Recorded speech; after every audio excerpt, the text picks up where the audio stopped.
Es septiembre del año 490, antes de Cristo. La llanura de Maratón se extiende bajo un amanecer árido, entre montañas y mar. El aire huele a tierra seca, a sal y a bronce caliente.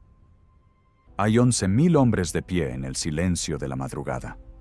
No son soldados profesionales, son ceramistas, agricultores, pescadores, comerciantes, ciudadanos. Cada uno cargando un escudo redondo de 80 centímetros, una lanza de 2,5 metros, y el peso de saber que si fallan hoy, la ciudad que los vio nacer dejará de existir. Frente a ellos, al otro lado de la llanura, los espera un ejército de 20.000 persas. Guerreros curtidos del imperio más grande que el mundo ha conocido. Un ejército que acaba de arrasar Eretria, que ha quemado templos, que ha marchado sin detenerse desde las costas de Asia. Detrás de estos atenienses no hay nada, solo Atenas. El general Milcíades observa a sus hombres. Sabe que no puede permitirse una batalla convencional. El terreno los favorece en los flancos, y la caballería persa está temporalmente ausente. Hay una sola oportunidad, una sola orden posible. Una orden que ninguna falange griega había dado jamás. Corran. 11.000 hombres echan a correr a través de la llanura de Maratón.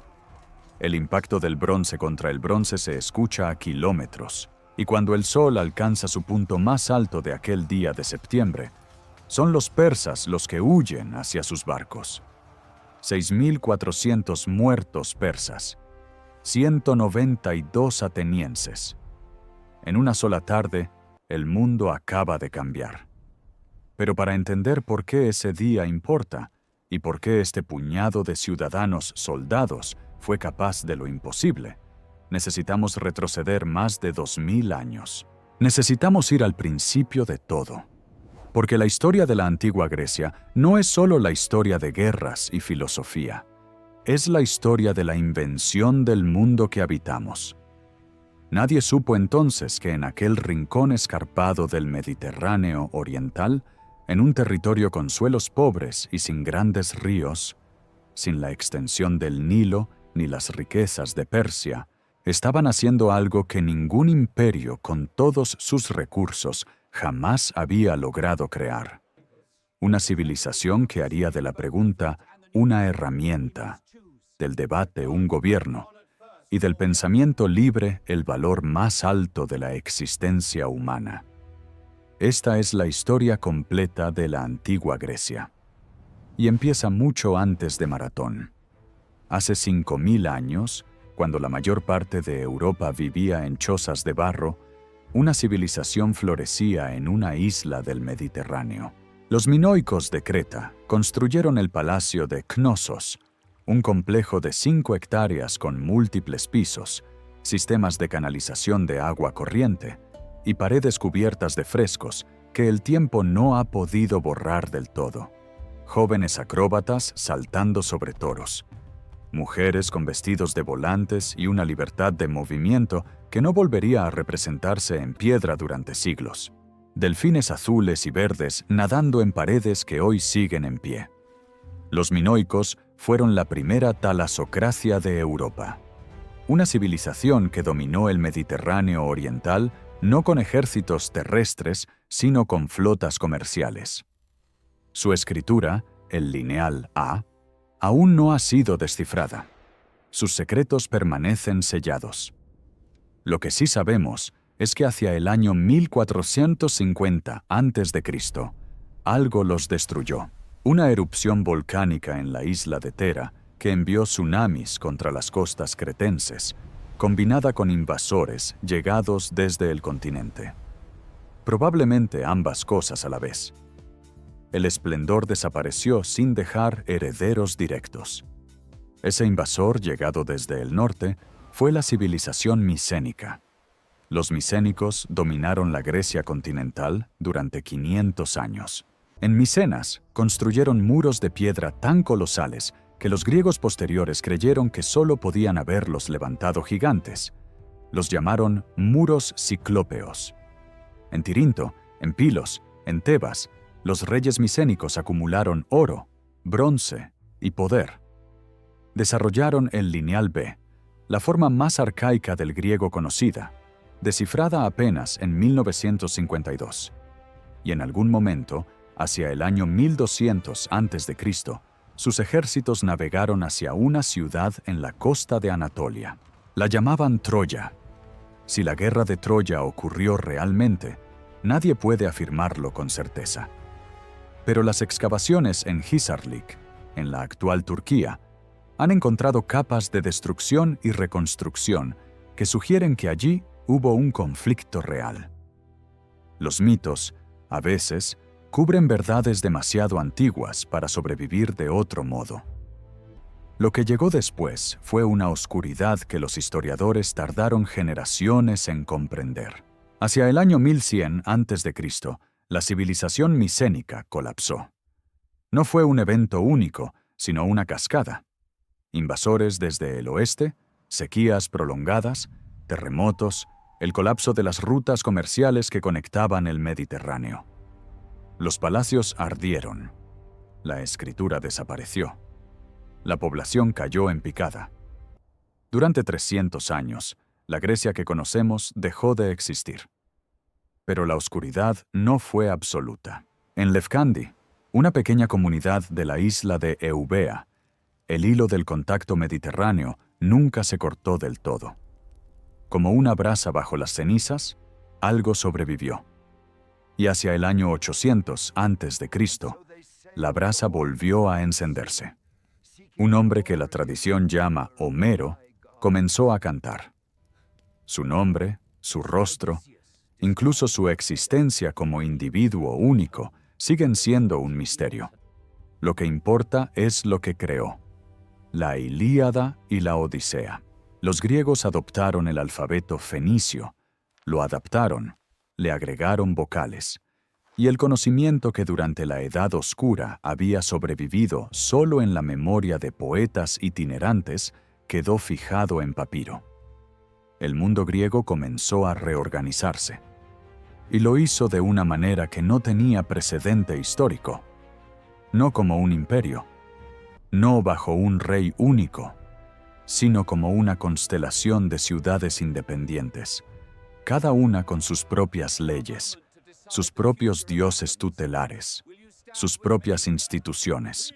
Los griegos las llamaron polis. Y fue precisamente esa fragmentación, esa incapacidad congénita de unirse bajo un solo poder, la que produciría el mayor milagro intelectual de la historia humana.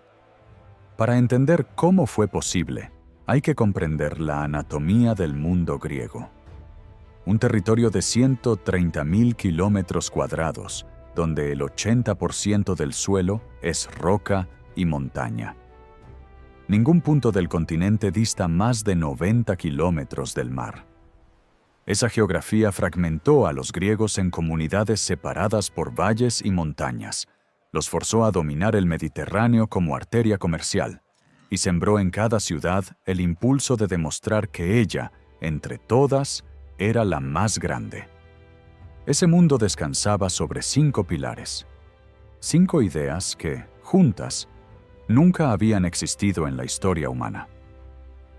El primero era la polis, la ciudad-estado como unidad política sagrada, no una tribu, no una satrapía, no una provincia de un rey distante.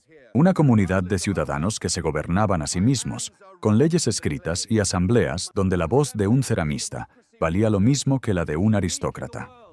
Imperfecta, excluyente, contradictoria, pero sin precedente. El segundo era el agón, la competición como imperativo existencial. En el año 776 a.C., las ciudades griegas acordaron interrumpir sus guerras para competir en paz. Los primeros Juegos Olímpicos registrados se celebraron en el Valle Sagrado de Olimpia. El ganador no recibía oro ni tierras, solo una corona de olivo, solo la gloria.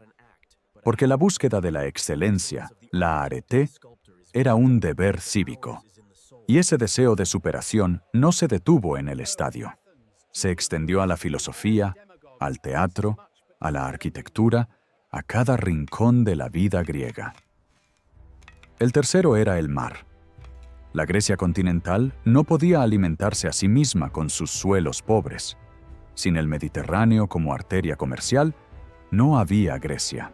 Desde el Mar Negro hasta las costas de la actual Francia, el mundo griego extendió sus raíces por todo el Mediterráneo.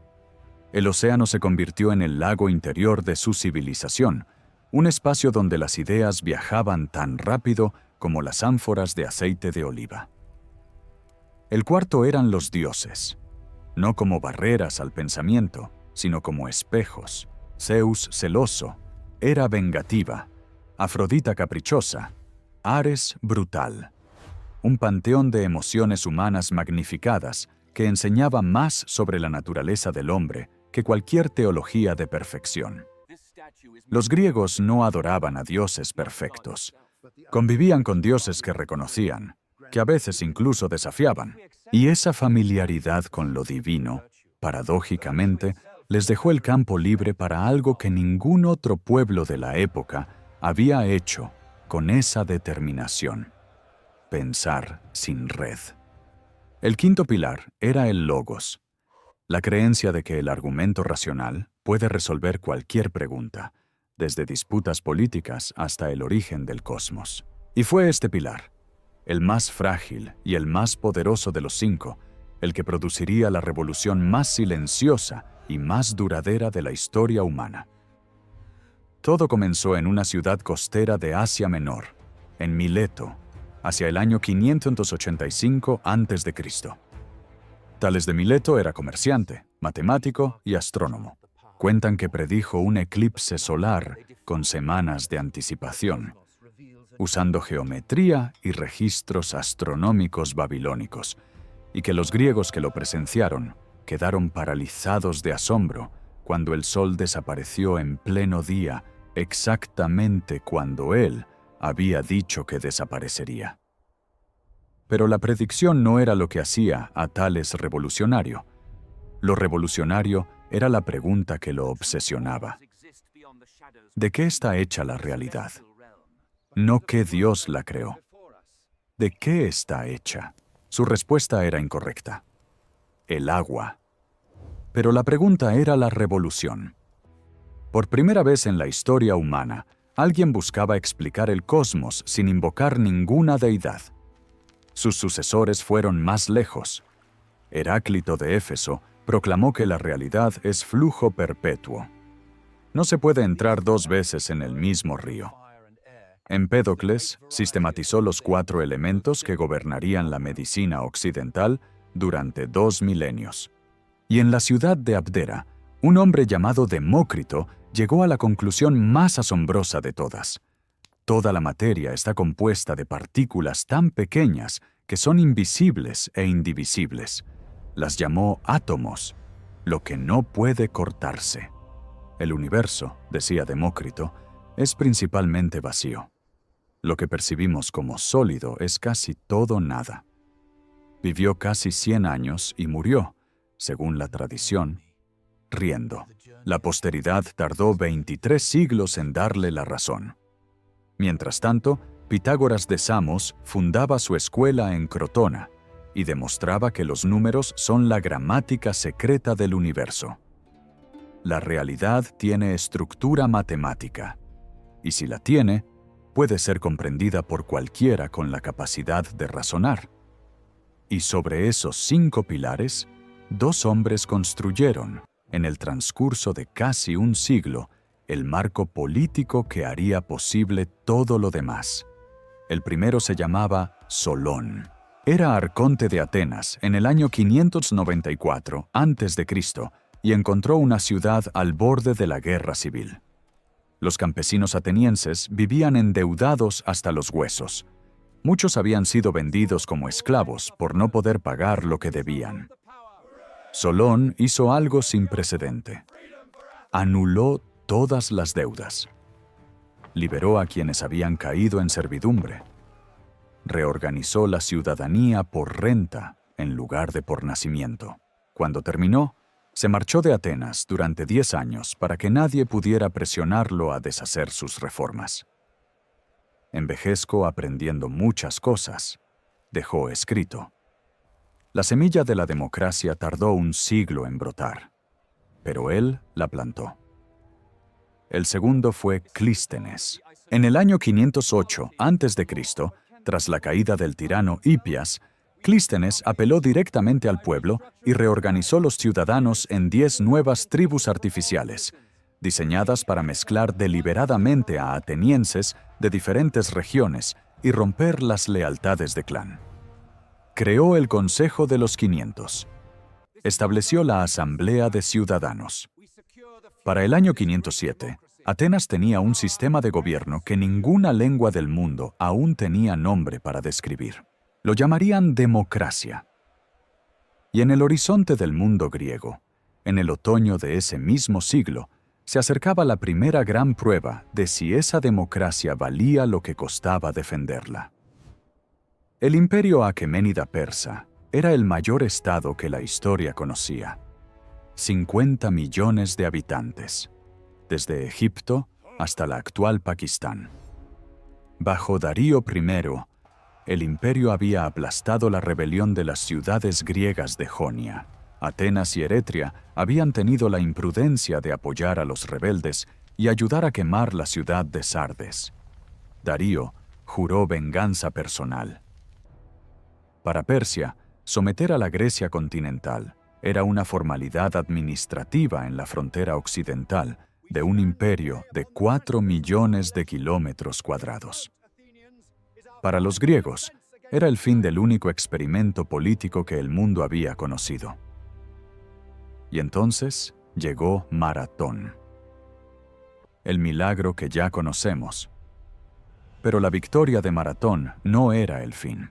Era solo el inicio del acto más dramático de la historia griega.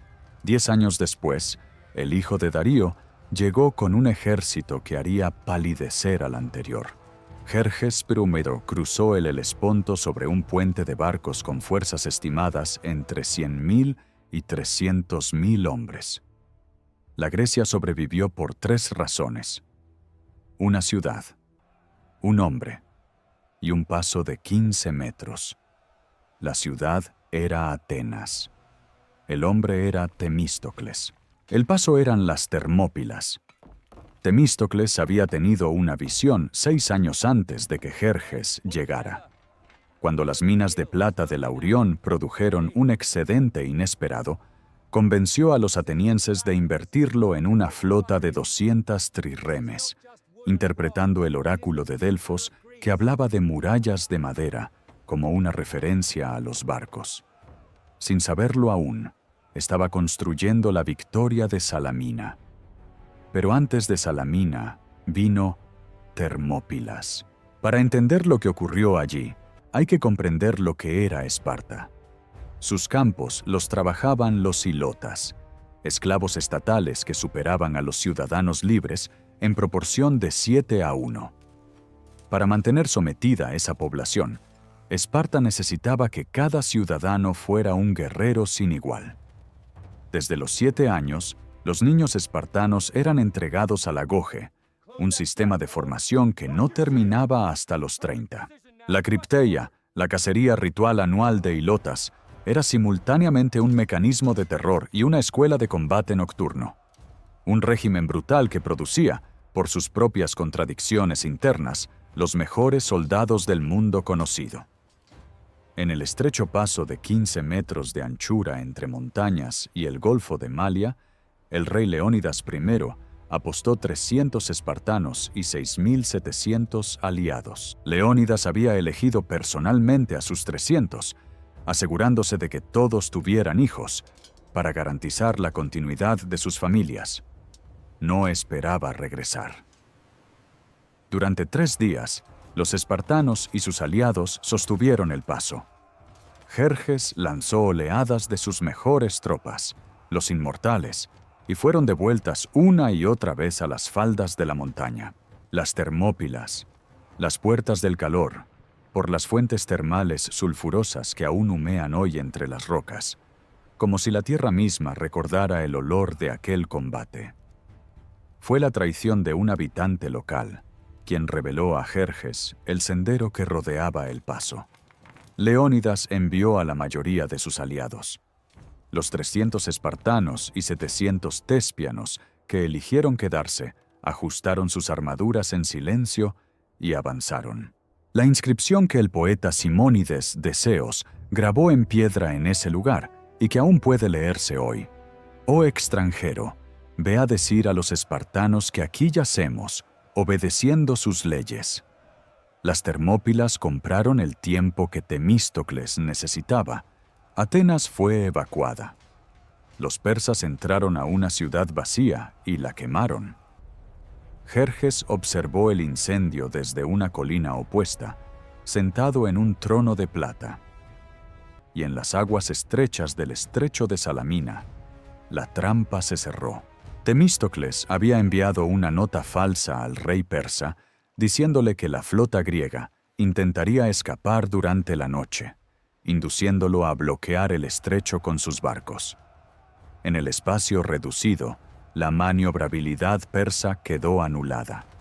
Las trirremes griegas embistieron con sus espolones de bronce. Más de 200 naves persas se hundieron en una mañana. Al año siguiente, en Plateyas, el mayor ejército hoplita jamás reunido destruyó las fuerzas persas que habían quedado en Grecia. El peligro había pasado, y lo que vino después fue algo que los griegos, con su genio para la nomenclatura, llamarían la Edad de Oro. Bajo el liderazgo de Pericles, Atenas transformó la victoria sobre Persia en algo que ningún general había imaginado: un programa de construcción espiritual. 14.000 bloques de mármol pentélico extraídos a 80 kilómetros de distancia. Los arquitectos ictinos y Calícrates diseñaron un edificio en el que ninguna línea es perfectamente recta, ni ninguna columna perfectamente vertical, porque la mente humana percibe la rectitud perfecta como una leve concavidad. El Partenón usa distorsiones ópticas calculadas con precisión de ingeniería para parecer exactamente lo que los ojos necesitan que sea. Un monumento no a la gloria de un rey, sino a la ciudad como idea. En su interior, la estatua de Atenea Pártenos, obra del escultor Fidias, se alzaba 12 metros en marfil y oro macizo. El Círculo de Pericles era el catálogo vivo del pensamiento humano en su mejor momento. Fidias, el mayor escultor de la antigüedad. Anaxágoras, el filósofo que propuso que el Sol era una roca ardiente mayor que el Peloponeso y fue procesado por impiedad. Y Aspasia de Mileto, compañera de Pericles, una de las poquísimas mujeres de la antigüedad cuya influencia política está documentada. Pericles la amó con tanta convicción que se divorció de su primera esposa. En su discurso fúnebre del año 431, llamó a Atenas la escuela de Hellas, el patrón de referencia de la civilización. Y al pie de la Acrópolis, en el teatro de Dioniso, el pensamiento humano encontró otro de sus vehículos más poderosos. Imagina la escena. Es el año 429 a.C. Son las primeras horas de la mañana en Atenas. 16.000 ciudadanos ocupan cada palmo de las gradas de piedra excavadas en la ladera sur de la Acrópolis. Agricultores, jueces, estrategas. El sol acaba de asomar sobre el monte Himeto. En el escenario circular, un actor con máscara de rey sale a la luz. Se llama Edipo, y en el transcurso de las próximas horas va a descubrir que el asesino que busca es él mismo, que la catástrofe que ha intentado evitar toda su vida es la catástrofe que él mismo ha desencadenado. Y los 16.000 ciudadanos que lo observan van a sentir, simultáneamente y en silencio absoluto, el terror y la piedad que Aristóteles describirá un siglo después como la función esencial del arte trágico. El hombre que escribió esa obra se llamaba Sófocles. nació antes de la batalla de Maratón y murió antes del final de la guerra del Peloponeso. Vivió 90 años atravesando la totalidad de la Edad de Oro. Antes que él, Esquilo había inventado el drama con múltiples actores. Después vendría Eurípides, que pondría en escena a mujeres y esclavos como protagonistas de tragedias genuinas, y Aristófanes, que inventó la comedia política y atacó con su pluma a generales incompetentes, a demagogos y al propio Sócrates.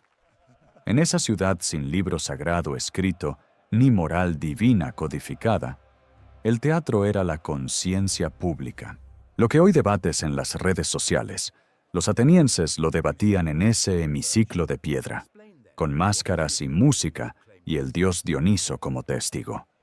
Y en las plazas y los pórticos de esa misma ciudad, sin máscara ni escenario, un hombre descalzo hacía lo mismo con solo su voz. Sócrates de Atenas nunca escribió una sola línea. Hijo de un escultor y una partera, pasó su vida en la ágora, el corazón cívico de la ciudad, haciendo a la gente preguntas que los dejaban sin respuesta. ¿Qué es la justicia? ¿Qué es el valor? ¿Qué es el conocimiento? Su método, la mayéutica, partía de una premisa radical. El conocimiento genuino no puede transmitirse, solo puede ser extraído de quien ya lo posee sin saberlo.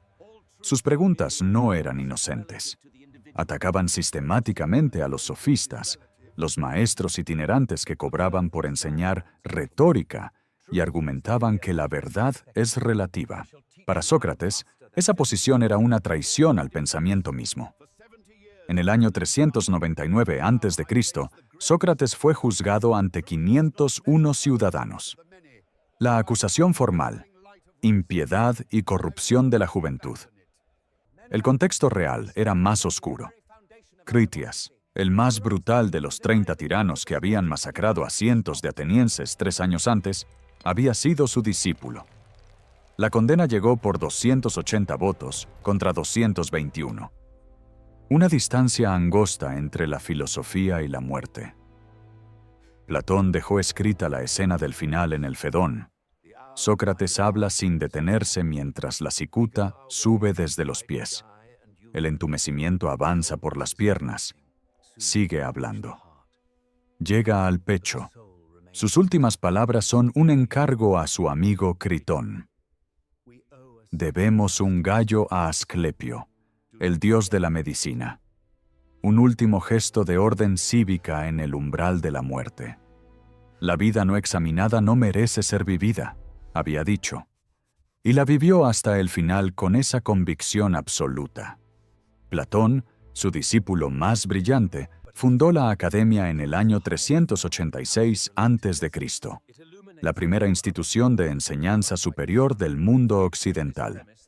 Su más brillante discípulo fue Aristóteles de Estagira, que llegó a Atenas a los 17 años y estudió allí 2 décadas.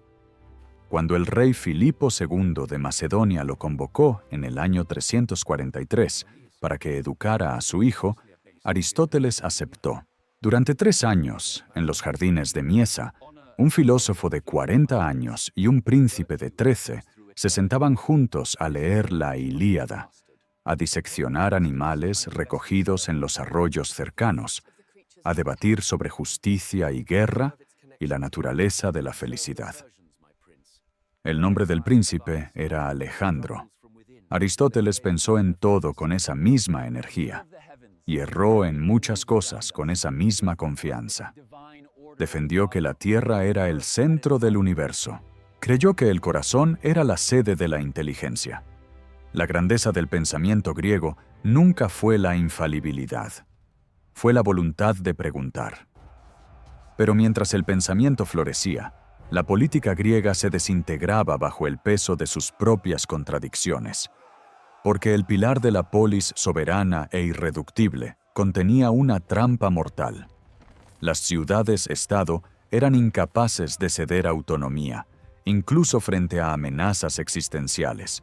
El miedo de Esparta a perder su posición, la arrogancia imperial de Atenas al convertir la liga defensiva en un sistema de tributos forzados, el resentimiento acumulado durante décadas. En el año 431 a.C., estalló la guerra más destructiva que Grecia había conocido. La guerra del Peloponeso duró 27 años, y desde sus primeras semanas, la tragedia comenzó de una manera que ningún dramaturgo habría osado inventar.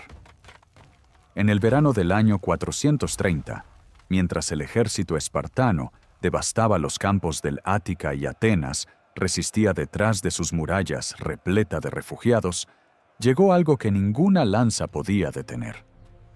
Una epidemia que los médicos modernos identifican probablemente con el tifus exantemático, comenzó a extenderse por la ciudad superpoblada.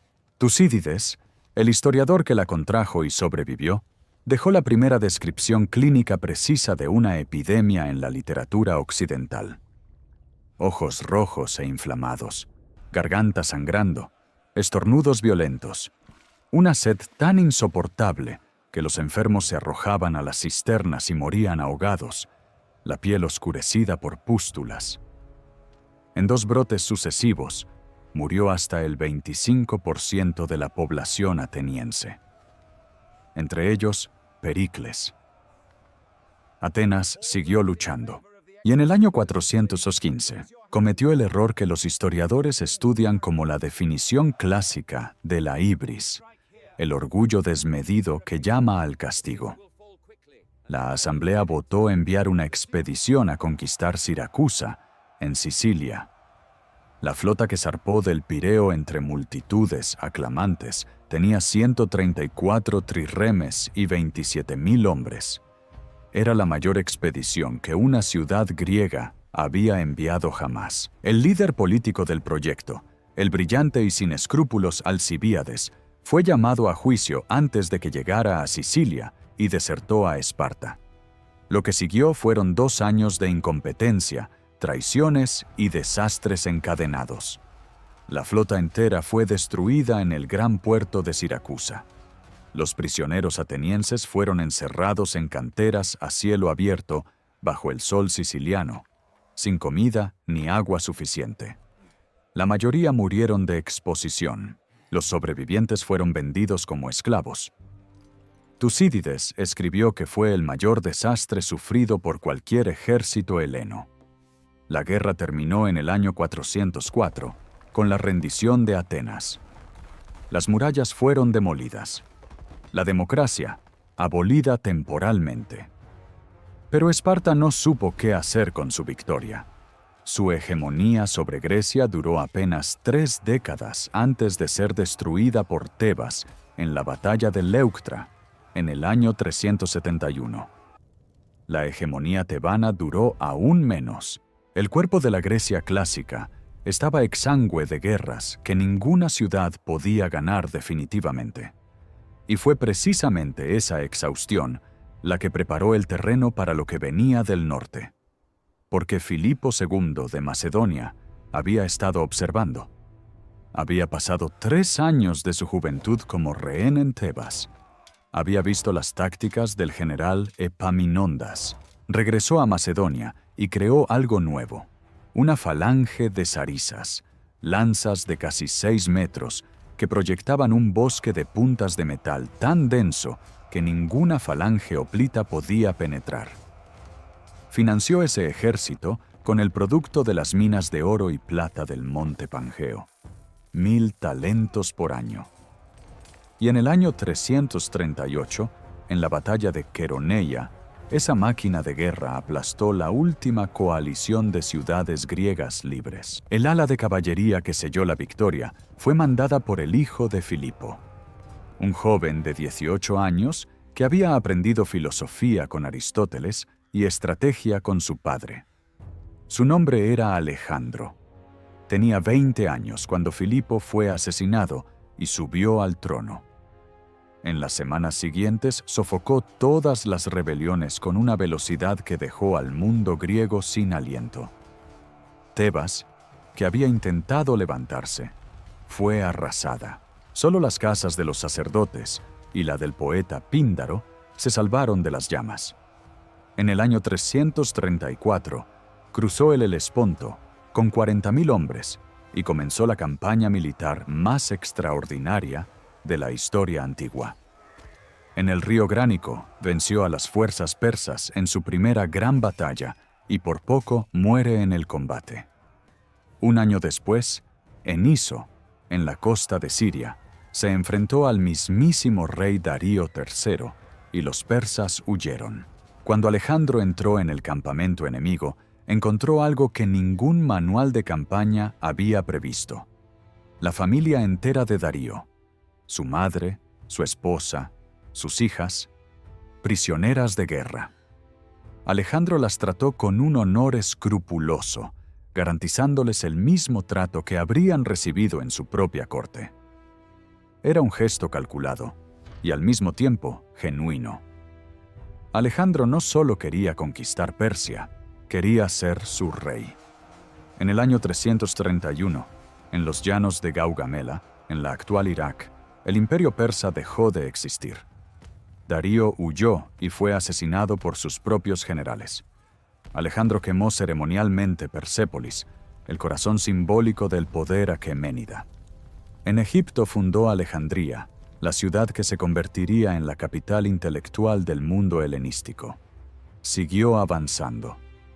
Bactria, el Hindu Kush, las llanuras del Punjab. En el camino, su caballo de guerra, Bucéfalo, que lo había cargado desde los días de entrenamiento junto a su padre, cayó herido tras la batalla contra el rey Poro en el río Hidaspes. Alejandro lloró sobre su cuerpo y fundó una ciudad en su memoria. La llamó Bucéfala. Días después, en la orilla del río Ifasis, en el actual Pakistán, sus hombres se detuvieron. 11 años de campaña, 33.000 kilómetros recorridos. Alejandro entró en su tienda y no habló con nadie durante 3 días. Cuando salió, dio la orden de regresar.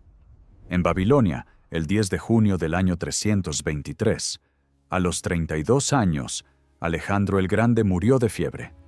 Malaria, fiebre tifoidea, veneno. Los historiadores debaten la causa desde entonces. Sus soldados, que habían seguido a ese hombre desde el Adriático hasta el Indo, pidieron pasar ante él para despedirse. Alejandro, ya incapaz de hablar, les hacía señas con la mano a cada uno que pasaba. Cuando sus generales le preguntaron a quién dejaba el imperio, la respuesta fue la más griega posible: al más fuerte. 40 años de guerras fratricidas entre sus sucesores fragmentaron el imperio en reinos. Ptolomeo tomó Egipto, Seleuco tomó Asia. Pero algo había ocurrido que ninguna guerra podía deshacer. La lengua griega, el arte griego, la filosofía griega se habían diseminado desde el Mediterráneo hasta la actual Afganistán. El mundo nunca volvería a ser el mismo. En Alejandría, la biblioteca que los Ptolomeos financiaron acumuló entre 400.000 y 700.000 rollos de papiro, el mayor repositorio de conocimiento humano que el mundo había visto. Allí, un hombre llamado Eratóstenes clavó una vara en el suelo de la ciudad al mediodía. Midió el ángulo de su sombra. Lo comparó con el ángulo de un pozo en una ciudad al sur, donde el sol caía perfectamente vertical en ese mismo instante. Y calculó la circunferencia de la Tierra con un margen de error inferior al 1%, solo con geometría y la luz del sol. Allí, Aristarco de Samos llegó a una conclusión que el mundo tardó 18 siglos en aceptar. La Tierra no es el centro del cosmos. Gira alrededor del Sol. Copérnico lo citará en sus notas como precursor, en el año 1543. Y en esas mismas calles griegas nacieron el estoicismo y el epicureísmo, dos filosofías que enseñaron a millones de personas a vivir y a morir, y que todavía tienen lectores hoy. En el año 146 a.C., Roma saqueó Corinto y convirtió Grecia en una provincia.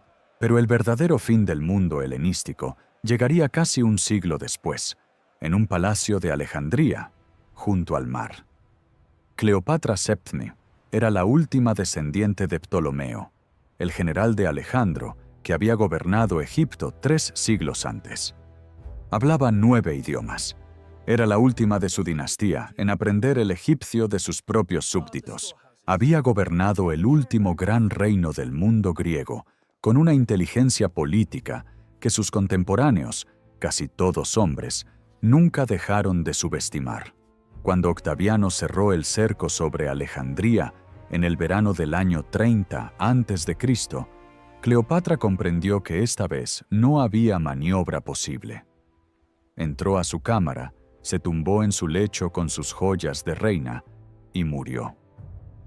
La causa más probable: el veneno de un áspide, la última reina del mundo helenístico, la última llama de una civilización que había durado casi 3000 años, desde los minoicos de Creta hasta esa tarde en Alejandría. Roma la había conquistado. Pero Roma, que había tomado el cuerpo de Grecia, hacía generaciones que hablaba en griego cuando quería pensar con profundidad. Sus filósofos estudiaban a Platón y Aristóteles. Sus ingenieros aplicaban los principios de Arquímedes. Sus poetas competían con Homero. El poeta romano Horacio lo resumió con una frase que el tiempo no ha podido mejorar: Grecia cautiva conquistó a su fiero vencedor. Porque lo que se mide en el año 30 a.C. no es la derrota de una civilización. Es la transmisión de la civilización más influyente que la humanidad ha producido. Nuestra democracia lleva un nombre griego. Nuestra filosofía fue fundada en griego. Nuestro teatro tiene la estructura que Aristóteles describió. Nuestros Juegos Olímpicos son la copia exacta de Olimpia.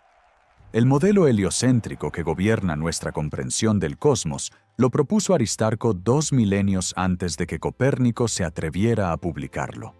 Los argumentos de Tucídides sobre democracia y demagogia se estudian hoy en universidades de todo el mundo.